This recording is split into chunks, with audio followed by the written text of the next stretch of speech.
All right, beautiful people, let's go ahead and get started. So the first thing we're going to do today is we're going to talk about the cubic functions. We're going to talk about what it means to be a cubic function, and then also how to graph a cubic function and how to write an equation for a cubic function.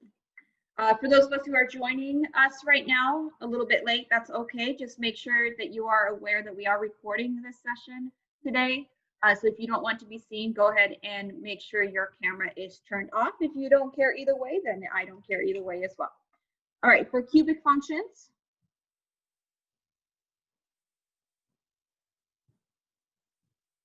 there are points that you need to know.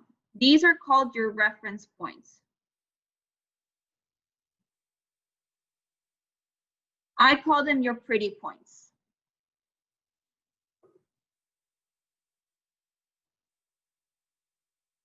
Now, the reason I call them our pretty points is because they're very small, they're close together. There are only 3 points that we need in order to graph that function. So I usually do our reference points in a T-chart just because we know what our input is, which is our X. We know what our output is, which is our Y. So the first point that we have, well, actually, let me back up. What is a cubic function? A cubic function is X cubed. Now I'm going to rewrite this a little bit different, and that is mathematicians are lazy, and so we have this X secretly in a bubble cubed. But mathematicians are lazy because X is just X, there's nothing next to it. We usually don't see a bubble around it, we don't see parentheses around it, but you need to know that the parentheses are there, there's just hidden, and when we need to, we put them back in. All right, so how did we get our pretty points? Well, we take those pretty X values, we take those numbers that are super easy to solve for. For example, 1. If I put 1 in here, 1 cubed, well, 1 cubed is just 1 times 1 times 1, which is 1. So when my input is 1, my output is 1. All right, let's try another point. I like 0 because anything to any power, right? 0 to any power is just 0. So 0, 0. And then our other pretty number is going to be -1. -1 cubed is -1 times -1 times -1, and that is -1. So when my input is -1, my output is -1. These input values for your parent functions, for the standard parent functions, they're always going to be the same. Now, your output is what's going to change, but your input, your X values are always going to be 1, 0, and -1. Depending on what your function is will depend on what your output will be. All right, now that we have our reference points, our pretty points, I'm going to go ahead and sketch.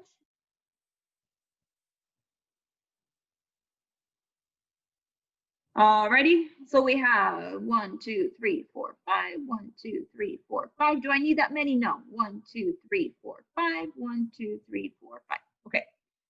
So what do we have? We have 1, 1, we have 0, 0, and -1, -1. So if I really wanted to, I can take a ruler and I can create a line, but that would be incorrect. So for a line, the exponent on the parent function is 1. We have a linear function, exponent of 1.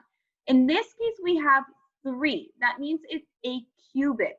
So a cubic, we're going to call John Travolta. And by the end of today, you're going to know why I'm calling this John Travolta. So John Travolta is really fancy. And so with the John Travolta, you're going to take the vertex. The vertex is the middle point. Take the vertex, you're going to go down.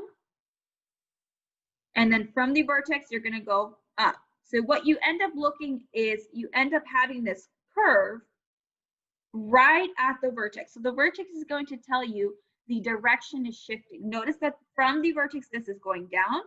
And then from the vertex, this is going up. The vertex is direction changing.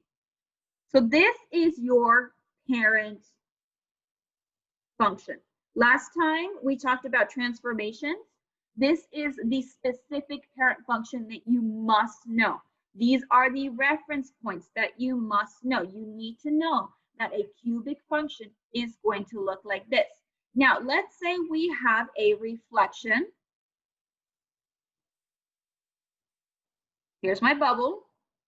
Let's say we have a reflection across the x-axis.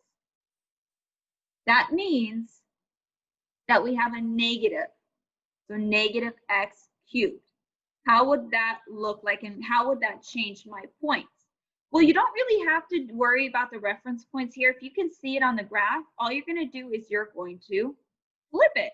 So if I had, for example, my input of negative, let's do -1. If I had my input of -1, here's my bubble. Now I have -1 cubed, which is still -1, but then I have this negative on the outside. So now my output is going to be +1. So then this point right here is now here. You're reflecting that. So you're taking whatever point it is, you're reflecting it across. So this point right here, this 1 would reflect over to a -1. And again, 0 reflected is just 0. So now we have these 3 points. And now you can take a ruler and draw a line because they're just 3 points in a straight line, but they're not. They're cubic. This is a function that's cubic, so you must do a John Travolta curve. So that means we're going down and we're curving and going up. So this black line, or it's not line, this black curve, that is your positive, your increasing function. Notice how it's going up. If I was going up a hill, then there's a bend in the hill and I keep going up a hill. And then notice that you are decreasing from going left to right. I'm going down a hill. Like imagine if you're snowboarding, winter's coming. You're going down a hill, there's a little plateau here, and then you're going down. So that's increasing and decreasing. So this is everything you need to know about the parent function. This right here is just the reflection across the x-axis. If you know these reference points and how you got them, you should be fine, but just by flipping the graph over. Now let's talk about formulas. This is the formula that you need. F of x is equal to a times x minus h. Ooh, I forgot a b in here. Put a b in there. Cubed plus k. Again, bubble time. Please make sure that you are aware that this is the bubble that we are referring to. Anything outside the bubble is vertical, and you do what it's telling you. Anything inside the bubble, you don't. If you see a negative here, so let's just put one here. This is your reflect across the x-axis. This is your vertical. It's the same thing, you guys, we did last time. The only thing that changes is that now instead of n, we have 3. We know exactly what the parent function is. It is cubic. We know it's going to be looking like Mr. John Travolta. This is vertical stretch or compression. Again, compression if you have a fraction, if it's less than 1, stretch if it's greater than 1. B is your horizontal. Anything inside the bubble is going to be horizontal, and this is the stretch or compression. Again, stretch is the opposite. Anything inside the bubble is the opposite. So if you have something smaller than 1, so if you have a fraction here, that means you're going to stretch it, because a fraction looks like you're going to go smaller, but in fact, you're actually going bigger. And if you have a compression, you have a whole number, because we're doing the opposite. Typically, what you see for h is just h being identified. I'm going to take the minus with it. I think it's easier with the minus. So if you have a minus h, that means you're going to the right. If you have a plus h, you're going to the left. You're doing the opposite of what it looks like. So if you see a minus, h is really positive, so you're going to the right. If you have a plus h, h is technically negative, so you're going to the left. And their last piece is this plus k. Again, I take it with the plus. It's outside of the bubble, then it's vertical. Vertical means up or down. We do exactly what it says. So if it's a positive k, you're going up that many jumps. If it's a minus k, you're going down that many jumps. So this is the equation that you need. I'm gonna wait a few seconds for you guys to write this down. I don't see you, so I don't know if anyone still needs time to write this down, but here it is. I'm gonna wait a few seconds for you guys to write this down.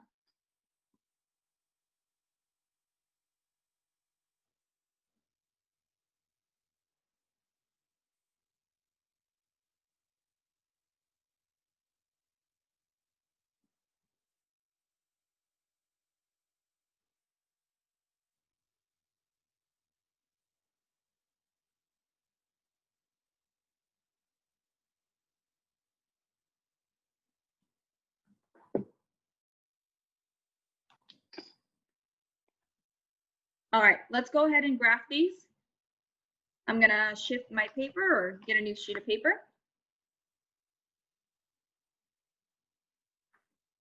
So example number 1. I'm gonna show you what I think the best way to graph. In your VPs and your videos, you saw multiple different ways of graphing. I'm gonna choose to elaborate more on this method versus the other one. I think the other one's a little bit more confusing.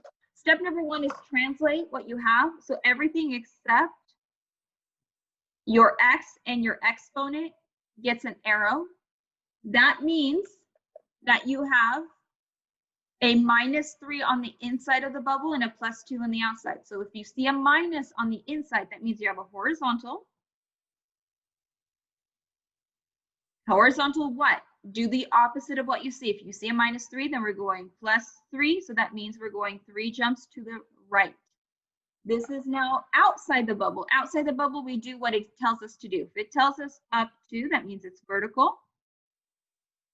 It's +2, so we're going up. So notice this. Let's go back to X and Y. Here's our X-axis, here's our Y-axis. So horizontal is our X-axis, vertical is our Y-axis. So horizontal and vertical. So if it's telling you horizontal change by 3, that means we're going to take our X and we're going to add 3 to it. If it says vertical up 2, then we're taking vertical, which is our Y, and we're adding 2 to it. So if we were to do the original reference points, and again, you have to have these points memorized. It's just take your parent function and start plugging 1, 0, and -1 into it.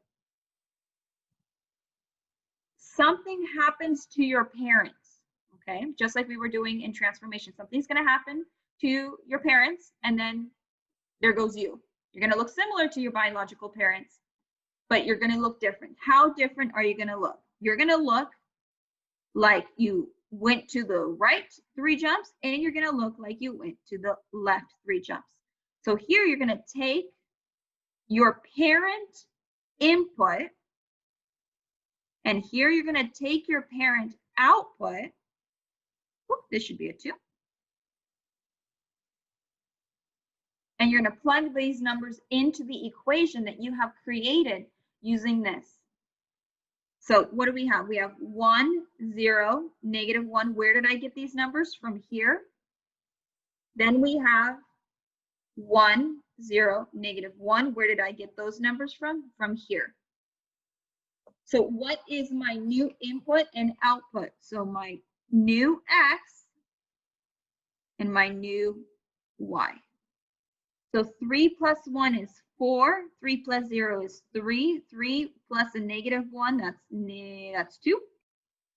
2 plus 1 is 3, 2 plus 0 is 2, 2 minus 1 is 1.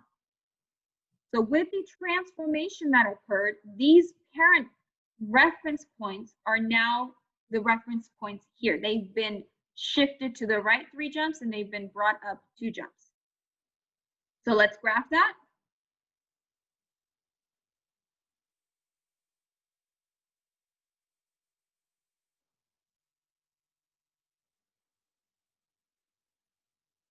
I'm going to choose to graph the parent function first. So 1, 1, 0, 1.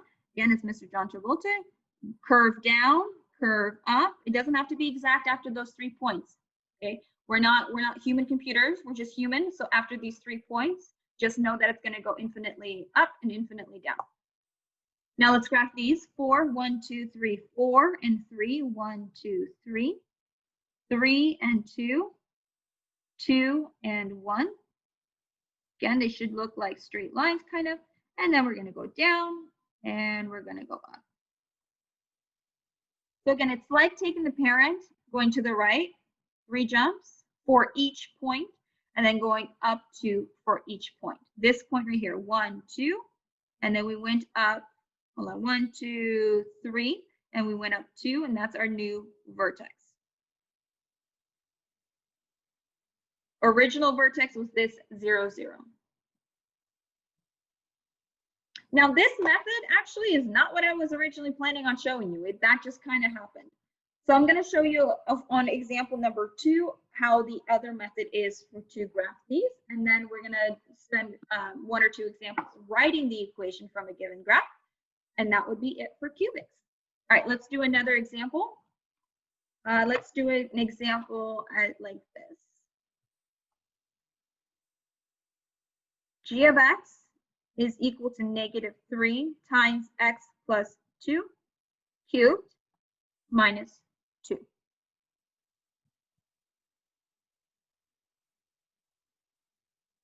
All right, give me a second here. There it goes.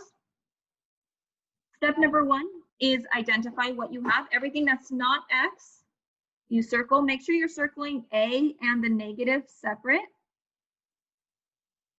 Anything that's not x or the exponent. So that means I have a negative, that means reflect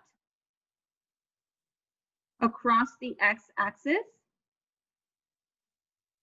That means you have a vertical, it's outside the bubble, stretch, because it's a whole number, by 3. Then we have a +2, it's inside the bubble, so we're doing horizontal shift. Do the opposite if it's +2, so we're doing a horizontal shift to the left by 2, and this is outside the bubble, so this is vertical. And this is vertical means -2, so we're going down 2. So we can do exactly what we did here, is create our formula for our new x and our new y. However, I'm going to choose to do something different on this one. So this is our original parent function x or y. So this is -1, 0, 1, -1, 0, 1. That's our original pretty points.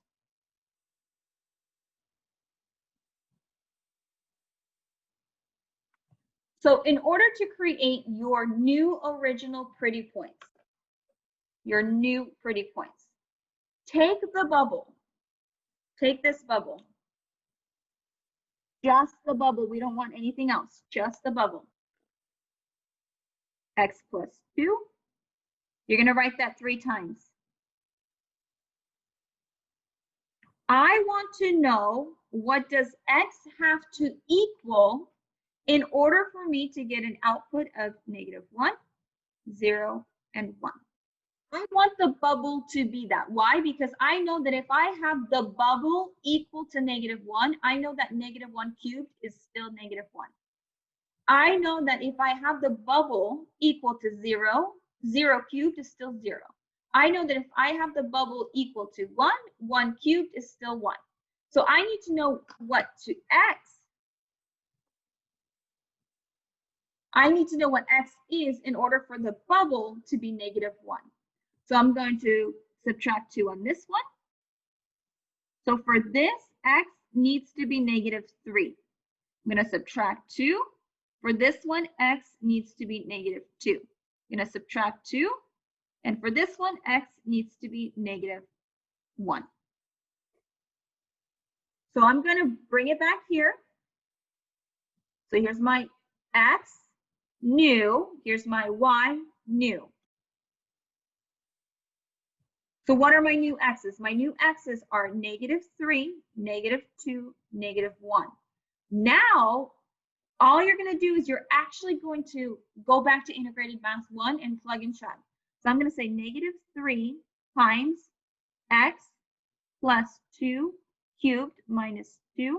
I'm going to see what that equals when x is equal to -3. So again, we're plugging and chugging. Once you found your new x's, you plug and chug for your new y. So -3 plus 2, we should have a -1 because that's what we want our bubble to be. So -3 plus 2, that is -1. -1 cubed, still -1. -1 times -3, that is a +3. And a +3 minus 2, that's a +1. So my new x and y is I have a -3 and a +1. Let's do that again, but this time for -2 as my new x. And these should be simple for you to solve because we already know what your bubble is. Your bubble should be -1, 0, or 1 when you simplify. So this is 0. 0 cubed is still 0. 0 times -3 is 0. 0 minus 2 is -2. And let's do that one more.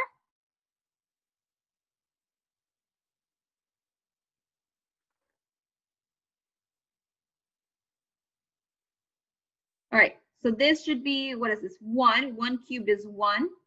1 times -3 is -3. -3 minus 2 is -5. So let's give this a rough sketch.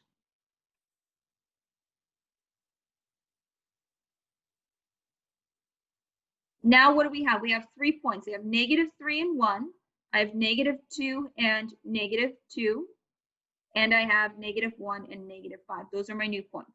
Now again, they should relatively look like your parent function because those are your parents. You're going to look similar to them. All right, let's do this. -3, 1, 2, 3, and 1. Here-ish. -1 and -5. 1, 2, 3, 4, 5. And then -2 and -2. So far it gives me a line. You know, we're doing the quotations. It's not a line, but if I wanted to, I could have done this. It would have been wrong, but that's my little check. So that means this point right here, this middle point is my vertex. So from my vertex, here's the thing, you guys. This is where I'm going to do a thinking bubble. I'm going to shift back up. Remember how we originally said there's two different types of parent functions. There's this one, and there's the reflection. This is the increasing function because it's going up. This is the decreasing because it's going down. So what tells you what increasing your a is negative, or your function is, positive? Decreasing is you have a negative out in front. So when we see this negative here, it's telling you that we have flipped our parent function across the x-axis. So we're going to have a decreasing function that's looking like this. That means from here to here, I am going down, and from here to here, I'm going up with my curve. Oh, you guys didn't see that, sorry. Going down from my vertex and then going up from my vertex, and it should give you a curve like this. It should be a decreasing function because you have a negative out in front. So this is two ways for you to graph a cubic. You can either create, let me shift that up. You can either create your formulas based off of your translation here when you translate, or you can find the pretty points by setting each bubble, by setting the bubble to -1, 0, and 1, finding what your new x values will be, taking those x values and using it to plug and chug into your equation. All right, that's how to graph cubics. Now let's go ahead and do how to write an equation of a cubic function. I'm going to see if we can use this little graph paper that I printed. So I'm going to give you a function.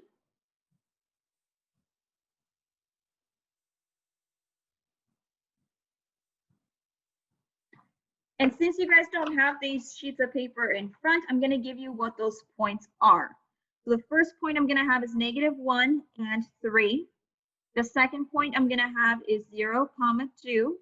And the third point I'm going to have is 1, 1.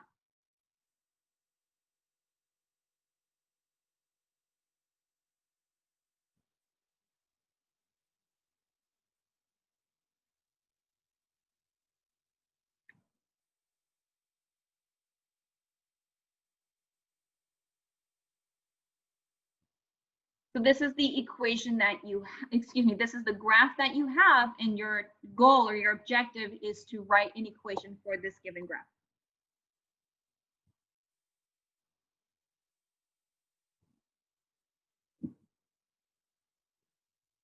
All right, how do we do that? Step number 1 is you're gonna write out your formula. And your formula is f of x is equal to a times x minus h cubed plus k. This is what you're going to start out with. The only thing, I mean, these writing the equation is going to go super quick. Take the middle point. This is the middle point. This is your vertex. And your vertex is h, comma, k. Okay. So you're going to have your h, you're going to have your k. Here's the thing, though. Notice this minus in front of h. So whenever you have h, you're going to do the opposite. So in our case, what do we have for h, comma, k? I have, what do I have? I have 0, 2.